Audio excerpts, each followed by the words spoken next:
most early civilizations even lacked a word for freedom. Now we talk about freedom all the time, but that wasn't always the case.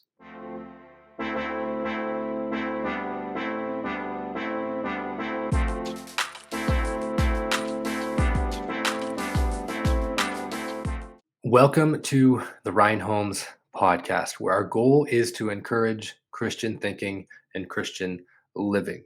So we are bringing you this week part 2 of a discussion that we started last week with Dr. H.C. Felder. He's the founder of Giving an Answer Ministries, and he's the author of this book, The African American Guide to the Bible. And last week we started a discussion on Christianity and slavery, or the impact of Christianity and slavery. We talked about his testimony, and we talked about a lot of the issues with historically that have that have come up within the church and amongst Christians.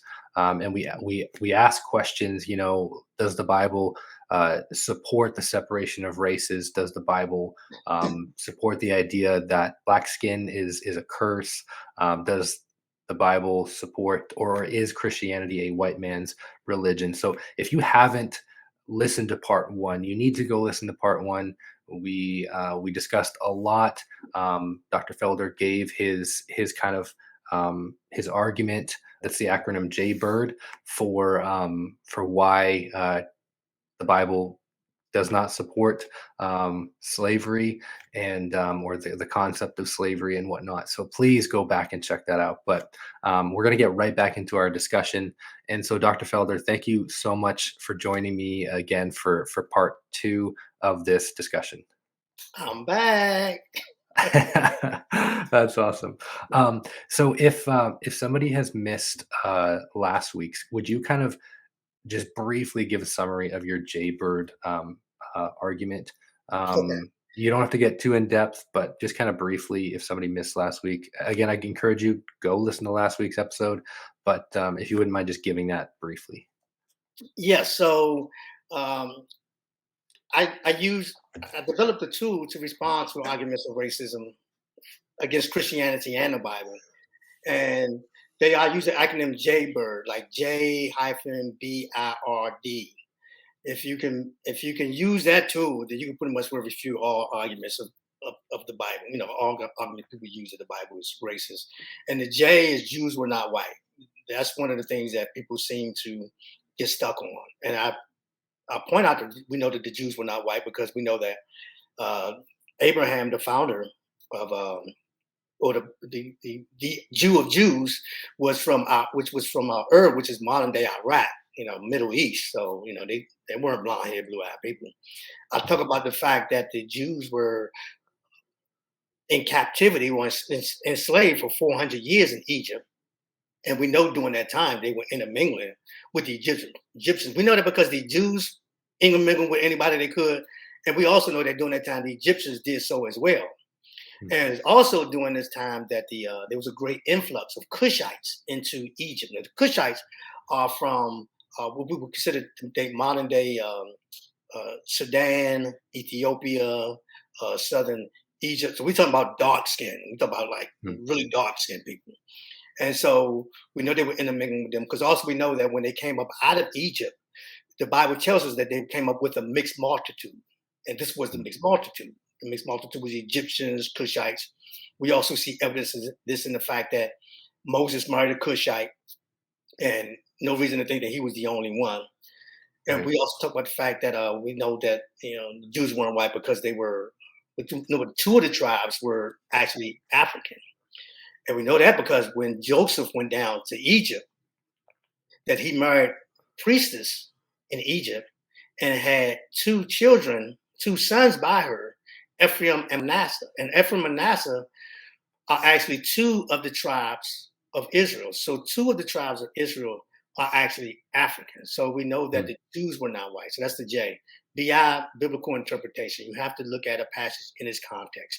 You can prove anything in a passage by taking the passage out of context. Right. Give you an example. Psalms 14:1 says, there is no God. The Bible says it. The Bible says there is no God. But if you read it in context, it says, a fool says in his heart, there is no God. Right. Well, people can use the Bible to to prove anything that they want by taking things out of context, and that's pretty much what people have been doing. Because if you Mhm. put the Bible in context, and I say the context is not just the passage, but it's also the chapter, it's also the book, it's also the Bible in general.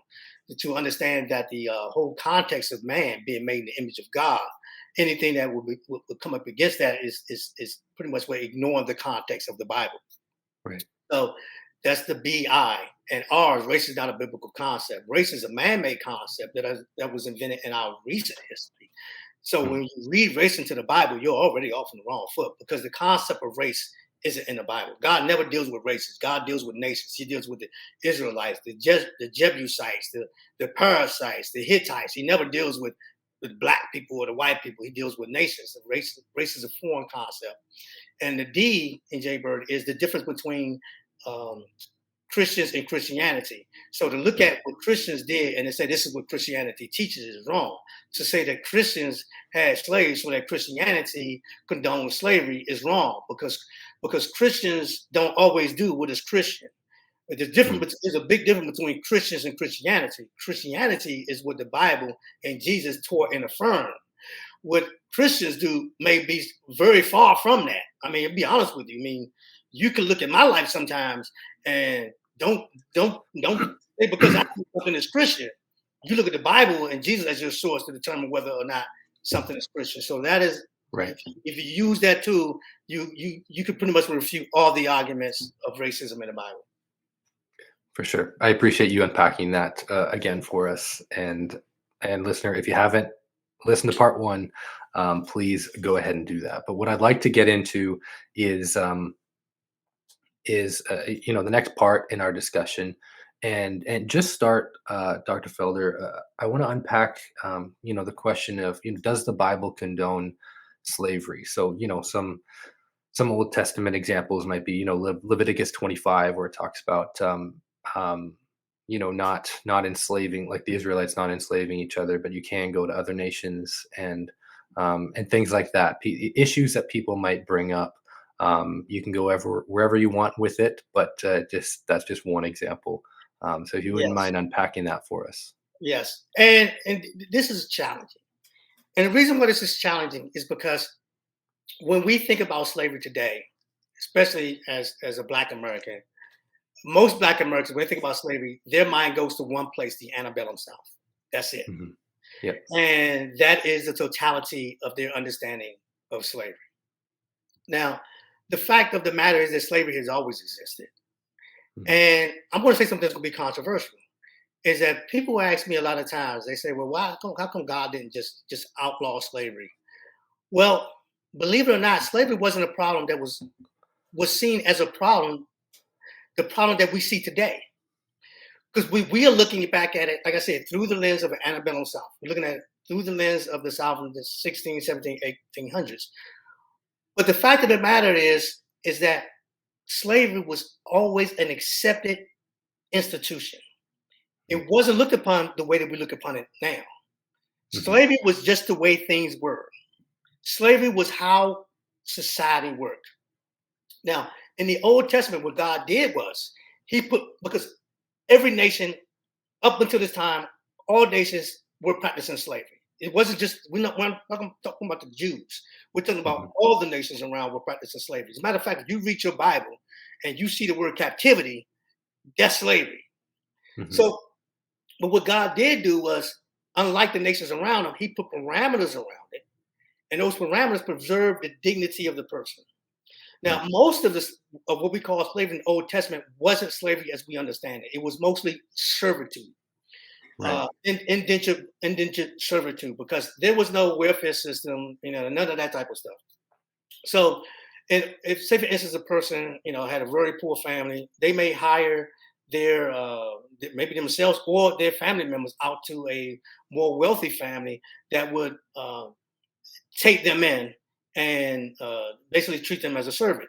And servants had Hmm. a lot more rights. We see even Abraham was talking about the fact before he had his sons that he was going to his slave was going to inherit his kingdom because a slave could inherit his kingdom. Hmm. Also, a slave had to be free within every 6 years. A slave had to be free. A slave could only be a slave if they agreed to, and there was a formal petition for that. If a slave ran away, you can bring the slave back. If a slave ran to you, you couldn't. The slave could go wherever he wanted. Now, I will say also that there was servitude, there was slavery that existed for the nations around them that didn't have those some of those protections. And the reason being is that God also used slavery to punish people. He used slavery to punish the Canaanites because God told them. I mean, before we read this in Genesis where God is telling Abraham, he said, well, your people are going to come back here. He said, but their sin has not reached the full measure yet. So Mhm. when God did send them back, he said that those people who submitted to them, fine, they will become slaves. Those who didn't, he would kill them. Because this was God's punishment upon those nations who rebelled against God. They didn't have the same protections. Mhm. But if people start, now what happens now is that now people start to say, okay, well, the Jews and the Canaanites, why would God put these black people? Okay, well, don't forget about Jaybird. The Jews weren't white. Mhm. But not only that, the Jews also were sent into slavery Mhm. into Babylon and to Assyria. So this is God was doing this for nations in general. God didn't invent slavery. Man invented slavery. God used it to punish people and sometimes use it as one of his forms of justice. So in the Mhm. Bible, you see slavery, but it's nothing like slavery today. And God did use it to punish. But even in the Old Testament, we're talking about something that applied to a very specific people during a very specific time in their history. And Mhm. how people use that to extrapolate and to apply to America is another example of people completely taking things out of context. Mhm. Right. So this isn't something that God was given that was something that was prescriptive. It was Right. just this is something that Absolutely. was Right. describing a time in history. And keep in mind, during this time, and maybe we'll talk a little bit more about this also, but during this time, they didn't have a Guantanamo Bay, like where they could keep slaves, where they could keep Right. war captives. Either the choice was to kill them or to make them slaves. Mhm. Those were the choices: kill them or make them slaves. Now, God said kill them because they were going to um, influence the people and turn them their against their God. For those who Mhm. did not submit, God said kill them. For those who did, they became slaves. Because what were Mm. the options? Think about it too. Sometimes the Right. cure could be worse than the disease. Okay, no slave. Okay, then we kill everybody. Right. Yeah, for sure. People who are antagonistic to, Right, their nation and right. their God and things like that. That makes sense for sure. And I appreciate you sharing the truth that God was pretty consistent or with his punishment of other nations than he was with his own people, the nation of Israel too. Yes. Because you look something that's consistent throughout the Old Testament and the history of Israel is their rebellion against God. And like you said, he used captivity or slavery as a punishment towards his own people as well. And a And, lot of and, people what is, like to say, sorry, go ahead. and what is interesting about that is I touched on it in the last show also is that the two nations that he sent into captivity were nations descended um, from Ham. Hmm. So they were like nations descended from Africans. He sent them into those nations for, you know, into captivity. So that's why, you can't read the race into it. Right. Yeah, for sure. And obviously there's a lot of like you said, there's a lot of laws that God had put in place, anti-kidnapping laws and different things Right. like that that God had put into place to protect um, the slave and whatnot. Um, Yeah. And here's another thing is that if for instance, if you beat a slave and that slave died, then you were killed as well. This is what mhm, this passage, one of the passages that talk about an eye for an eye, tooth for a tooth, refers mhm, to how you treat your slave. If you knock out your slave's tooth, then your tooth had to be knocked out, or you had to let the slave go free too. right. So they weren't. Like I said, it always maintained the dignity of the person. They weren't considered property like we saw in Annabellum Mm, South. right. Yeah, for sure. And ancient Near Eastern cultures were different than, if we take, like, I think you referenced in your book the Babylonian Code of Hammurabi, Yes. that were um, I mean, maybe you can talk about that, that were different structures than the structures that God had put forth in Israel, correct? Yeah, yeah. I mean, for instance, like if according to the Code of Hammurabi, which was the nations around them, if they had hundreds of laws, dealing with slaves and how to auction them off and all that type of stuff. But if a slave master, if a slave criticized his slave master, he could be killed for it. If he Hmm. ran away, he could be killed for it. He definitely had to be returned. So these are laws that we see didn't maintain the dignity of the person, whereas the difference is in Israel, we see that the dignity of the person is maintained. Right. Yeah, that makes sense for sure. Um, so another thing that I think you touched on as well already, but I'd like to talk. Maybe you can unpack a little bit more, unpacking the reality of slavery in human history. A lot of time we kind of look at things within a vacuum where it's like, let's take America, the antebellum South, which obviously was terrible, but we think that that nation was specifically and especially evil and terrible for the acts that they had committed against people from Africa, and we this is something you shared in your breakout session as well, is just simply the reality of slavery, that yeah, people didn't know anything different. And again, we look at, like, America, like, as this, like, supremely evil nation. They're the only ones that were involved with it. But if you wouldn't mind just talking a little bit more, I guess, about the reality of slavery throughout human history, and that how it Yeah, was consistent.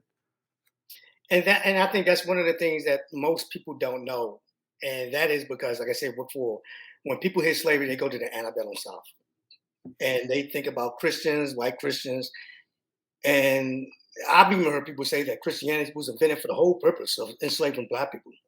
Hmm. But the point I make is that not only is Christianity incompatible with slavery, but Christianity set the foundation for the abolition of slavery worldwide.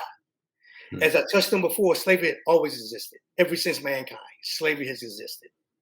The formula is weaker nations are enslaved by stronger nations.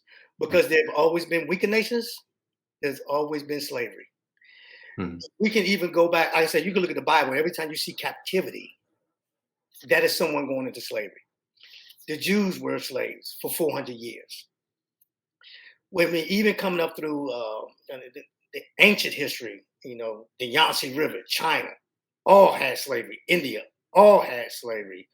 We even see, like, the Greeks, slavery was rampant in the Greeks. Hmm.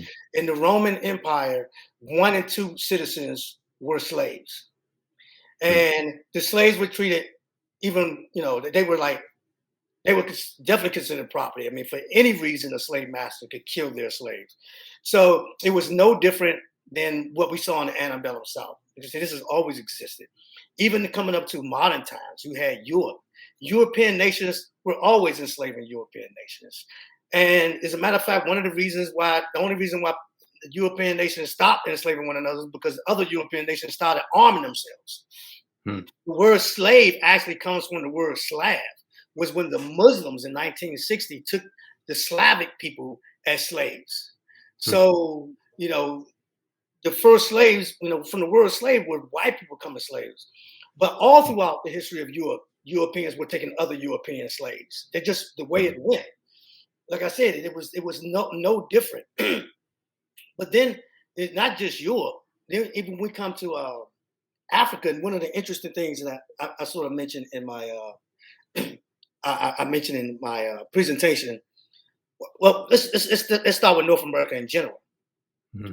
People have this idea that when the white people came to the colonies, that the Indians were out there, they were singing "Kumbaya" and they were all getting along, and then the white man came and enslaved them. Well, the fact of the matter is that the Native Americans were enslaving one another long before the white man came. The white man didn't teach them slavery. They Hmm. were doing that long before the white man came. They were enslaving one another, thousands of years before they came. As a matter of fact, when the white man came, a lot of the native tribes went to the white man and said, "Will you help us, enslave our neighbors, and we could divvy them up. Hmm. Because at this point, the white man wasn't the problem. They've been having problems with these slaves, with this tribe for a long time. But Hmm. it was common, that the tribes would overtake tribes for the same reason people did it in Europe, same reason people did it elsewhere. Maybe they had better hunting grounds. Maybe they just needed slaves, and they Hmm. were just in the sort of stronger nations would overtake the weaker nations. It happened. So Native Americans, enslaved Native Americans, but also I think a little known thing is that Native Americans also enslaved Black Americans. Hmm. Now, one of the things I mentioned in my presentation, I encourage someone to go to I think I have it on YouTube. I probably have it on YouTube. But Hmm. we hear the story of the Trail of Tears, and and I quote this guy named Chapman. He's actually I forgot which tribe he was from. Maybe he was Cherokee. From the Hmm. Smithsonian. He talks about how he was doing research on the Trail of Tears. And for those who don't know the Trail of Tears, it was when the tribes who were in the Northeast or the Northern, Southeast were relocated to the Midwest. And a lot of them died along the way. But what is never talked about is the fact that when they were transported along with their Black slaves. They had Black slaves. Some of the biggest slave owners were Native American chiefs, Native American Hmm. tribes. And they were very willful participants in the slave trade. They put down slave rebellions. They had segregation laws. They had the same type of laws that the white people had. Hmm. And it was no better.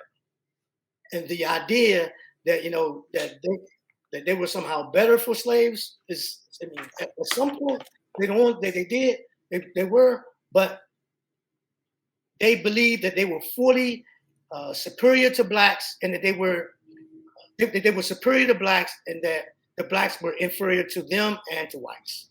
So, Hmm. and as a matter of fact, an interesting story or interesting side note is that when the Native Brokers first came, when the whites first came, we all hear the story about how they traded furs with the settlers. Hmm. And they did. But then they soon found out that selling slaves was a lot more lucrative. So a lot of Hmm. times they would raid plantations, steal the slaves, and then take them to another location and sell them to other plantation owners in other locations. So they were involved in human trafficking as well. There were certain tribes that was what they did. The Choctaw tribe, that's what they did. They pretty much were engaged in taking other tribes and Africans as slaves and using them as commerce.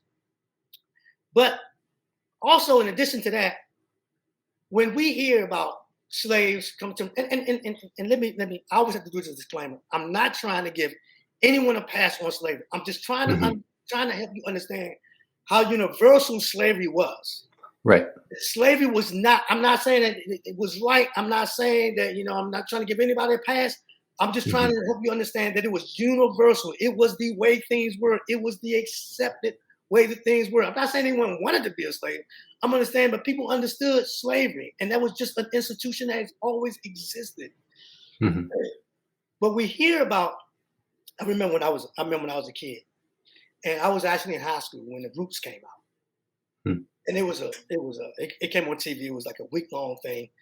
And it was the story. For those who don't know, you need to watch Hmm. it. And it was a story of Kunta Kinte. How he was taken. The whites went there and took him from Africa and brought him to America on a slave ship and made him a slave. And that sort of shaped my understanding of what slavery was. You Hmm. know, especially the scene when they took Kunta Kinte hostage and they captured him. The problem is that it was a lie. Hmm. The movie, the book Roots was based on a work of fiction written by a white guy that Alex Haley plagiarized. As a matter of Hmm. fact, Alex Haley was successfully sued and admitted that it was a lie. He said that he wanted to give people a myth to live by, admitting it was a myth. The fact of the matter is, white people did not go to Africa taking Africans back to America. What actually happens is that, like every other place, Africans were taking other Africans as slaves, and they were selling the surplus to the white people.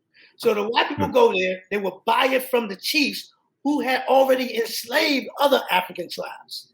And that is how black people got to America, not because the white people went there, but because they were enslaving their own people. And not only that, they kept most of the slaves for themselves. They never exported, they only exported a fraction of the slaves that they kept for themselves to work their own plantations in Africa. And another interesting side note is that it always boggles my mind why black people, for some reason, think that Islam is their savior and is more compatible with people of color. When the fact of the matter is that they were more invested in the slave trade than the white people were, because they went to Africa to get slaves as well. However, they actually were doing it before the white man did it. And they, instead of having them go across the Middle Passage across the Atlantic, they actually marched the slaves across the Sahara Desert to the Middle East. And by some accounts, 1 and 2 died along the way. They were some of the most resistant to giving up the slave trade. They believed that the Prophet Muhammad personally endorsed slavery.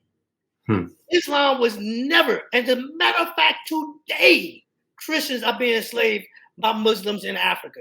I know this for a fact because there are ministries that are involved in freeing them. I paid to free a couple of those slaves, so I know it's true. So that's how we got here to America. But even in America, there were Africans, there were blacks who owned black slaves. As a matter of fact, 70% of free blacks had black slaves. And I actually, if you go to my website and you see my PowerPoint, you could download it. I cite all of this. I have a bibliography. I can show you where you can look all this type of stuff up. So, and a lot of these black slave owners, they were no different. They had plantations. Now some of them didn't have plantations. Some of them, may have barbershops or restaurants. Where were you going to get your work from? Where were you going to get your workers from? You weren't going to get them from white people who weren't going to work for you. You had to have slaves. So that is just basically how the world worked. Slavery was basically how the world worked. Right. But something interesting happened. Now I remember slavery always existed. Something interesting happened. Is that the Quakers, first here in the United States, well, in the colonies, forbid their constituents to own slaves. This is where it started. And they did it because they realized that man was made in the image of God. This carried over into Europe, into Britain. This is what sparked the abolitionist movement. The idea that man is made in the image of God. That is only in Christianity. Christianity is really the only worldview that is incompatible with slavery. Definitely not Islam. They don't believe that man is made in the image of God. Clearly not Hinduism. They had the whole caste system. But that idea sparked the abolitionist movement, which is what sparked the whole idea of doing away with slavery. The British, now we always hear, we hear about the British and slavery in Britain and how that was awful, which it was. But they were the only nations who sacrificed, because slavery was very lucrative to them. It was very lucrative. And they gave it up based on the moral grounds. Because the church, it was the evangelicals. It was evangelicals who were called the far right now, who were the ones that actually was behind the movement. And they outlawed slavery in Great Britain. It spread throughout Europe. Great Britain was so anti-slavery that they actually used their powers as a colonial superpower to stamp out slavery in their colonies. Hmm. because they had the they had the world. Uh, they had a huge economy. If you wanted to do business with them, if you wanted a treaty with them, you had to agree not to engage in slavery.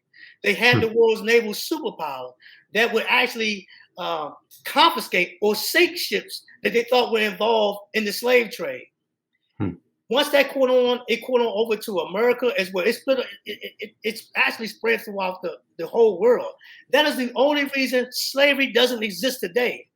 It was a worldwide phenomenon.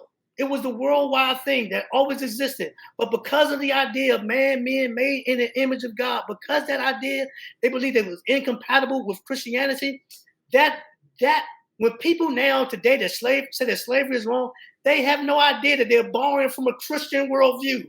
So often Right. they're borrowing from a Christian worldview to criticize Christianity. But if Hmm. it wasn't for Christianity and the idea of Christianity, slavery will probably be still worldwide. There's still pockets of it. I mentioned it. But as Yeah. an institution, slavery is dead because of Christianity. Christianity set the foundation for the abolition of slavery worldwide. Hmm. That is my point. Right. Yeah, for sure. That's interesting. Yeah, it had the moral framework to do that, right? Yes. Because something like atheism doesn't have the moral You know, framework or justification to say that race slavery is wrong and whatnot. Yeah. just say So anything is those, wrong, actually. yeah, anything, yeah, for sure. um, so would you say that the colonies that were part of the British Empire, um, there's a good chance that slavery would not have been um, abolished without the colonization of those colonies. I'm not saying everything about colonialism is Right, good. right.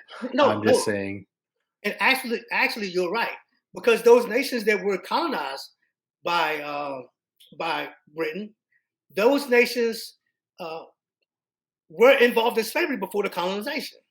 And when Britain outlawed slavery, then it was outlawed in all those colonies as well.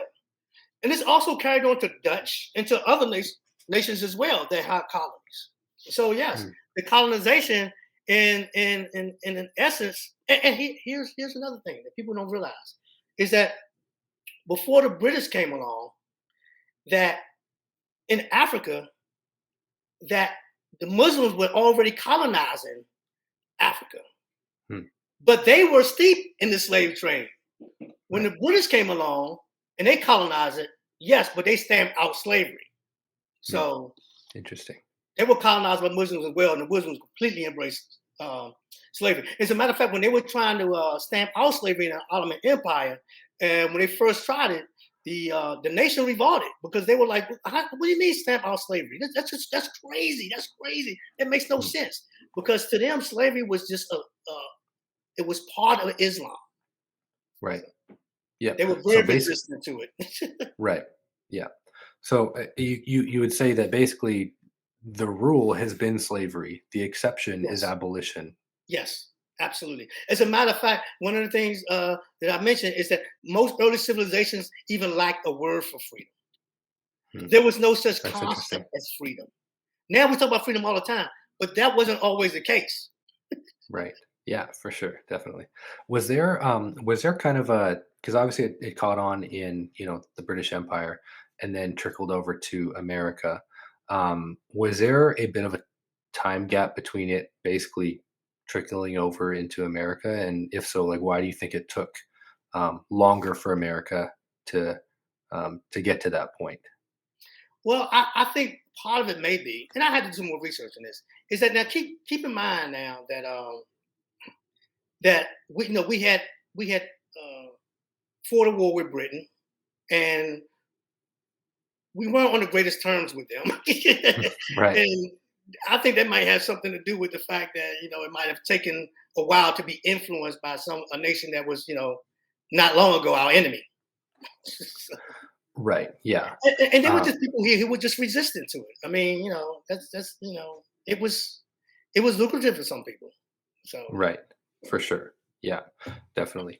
So could you give us some examples of like specifically say in America, like the Christian influence um on the abolitionist movement, if that makes sense?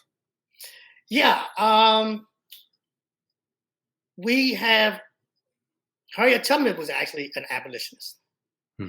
And she's quoted as saying, hey, the same God that made me, made my skin this color, made your skin that color. Does he love, any one of us any less? And she was right because, she was an abolitionist. And just in general, like I said, it was as Christians started actually understanding the impact of the idea of man being made in the image of God, they could, Hmm. like I said, the Quakers first started it. So it Right. was it just became something that could no longer be ignored. You Right. know, it became such a hot button issue that we fought a war over it. Right. So, Yeah, that makes sense. and the war was actually what actually ended it. Hmm. But some went down. Some people it caused a civil war. Some people, actually really sided on one side or the other, and it was. I think Abraham Lincoln was right when he said the Civil War was God's punishment for this Navy's participation in slavery. Hmm. Yeah. I want to kind of echo something that you said. In no way, by doing this podcast, are we going to be giving anybody a pass for the evils of the past, um, and or putting a stamp of approval on slavery or anything like that. But I think it's been really helpful to just at least, very least, have a proper context, Right. um, to be able to understand it. And because I don't think we're given that proper context in our day and age today, especially like I'm from Canada, and I shared this in your session.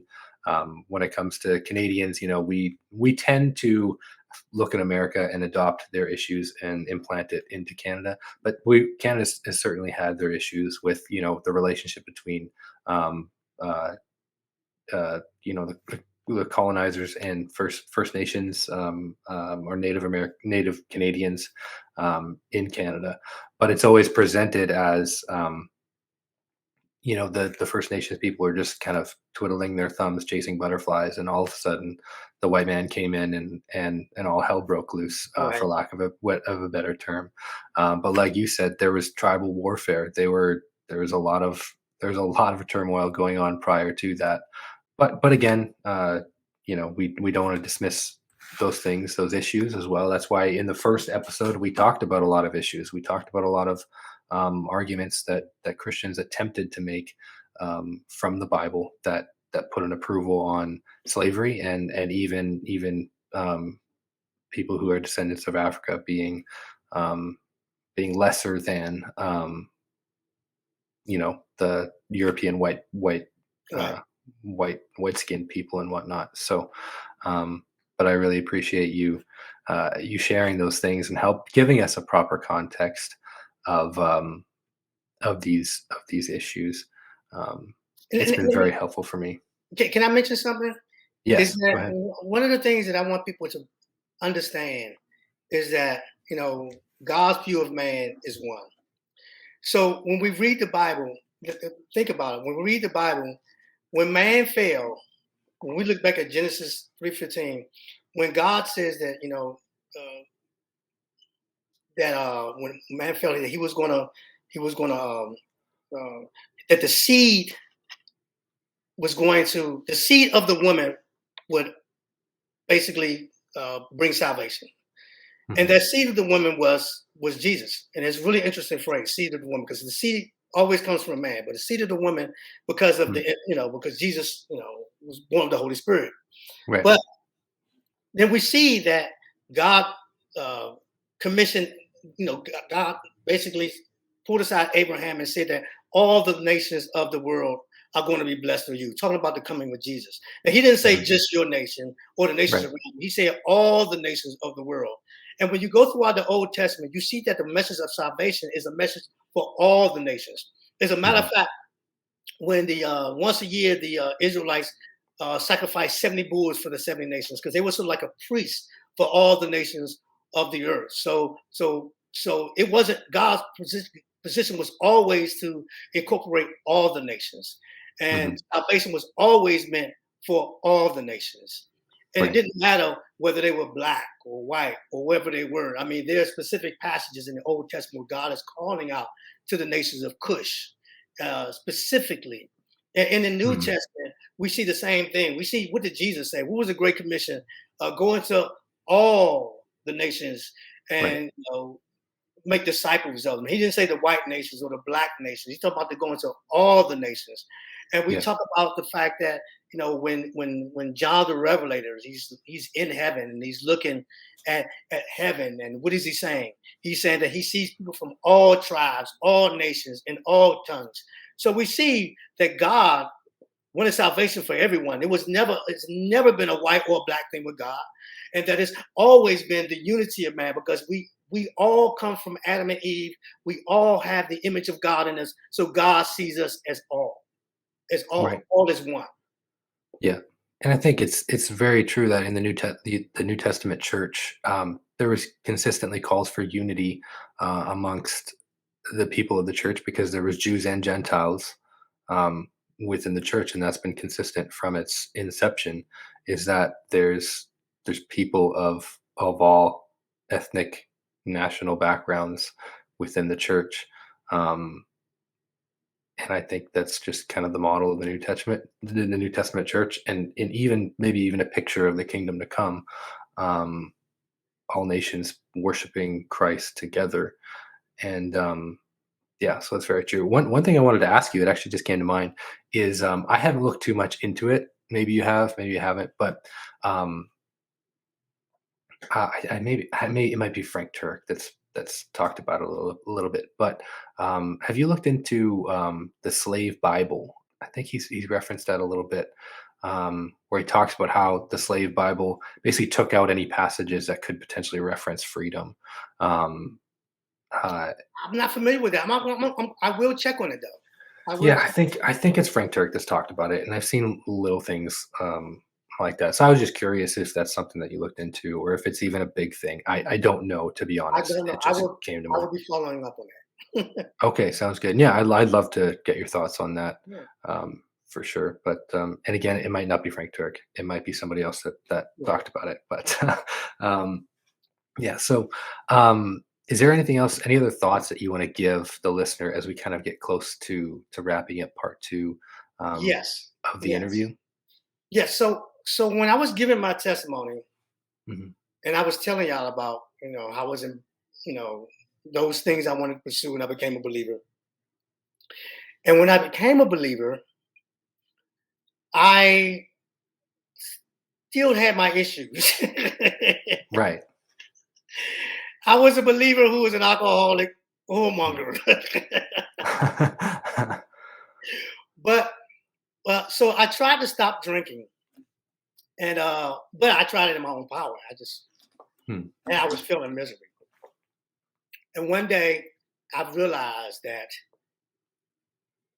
alcohol was going to kill me, because I was at the point now I drank a fifth of vodka a Hmm. day. Weekends I just drank until I passed out and got back up and passed and continued to drink more. Hmm. I mean, if I wasn't at work, chances are I was drinking. And so one day I got on my knees and I cried out to Jesus and I said, Lord, if you do not take this away from me, it's going to kill me. Hmm. I was on the floor in my living room. I was crying, had an empty house. My wife left me. Hmm. And I cried out. And about 2 weeks later, I was taking a drink, my favorite vodka. And when it touched my lips, it tasted like gasoline. And instantaneously, the desire to drink had left me. Hmm. And I'll say this was back in maybe 98. Have not had a drink since, have not had a desire to drink since. Hmm. Now, God supernaturally delivered me from that. Right. Now, with the women, it wasn't quite as fast. It wasn't quite as easy. But, I say that I'm glad God didn't deliver me from that, because when we want to be delivered from things, we need to realize that, life is meant to be a struggle.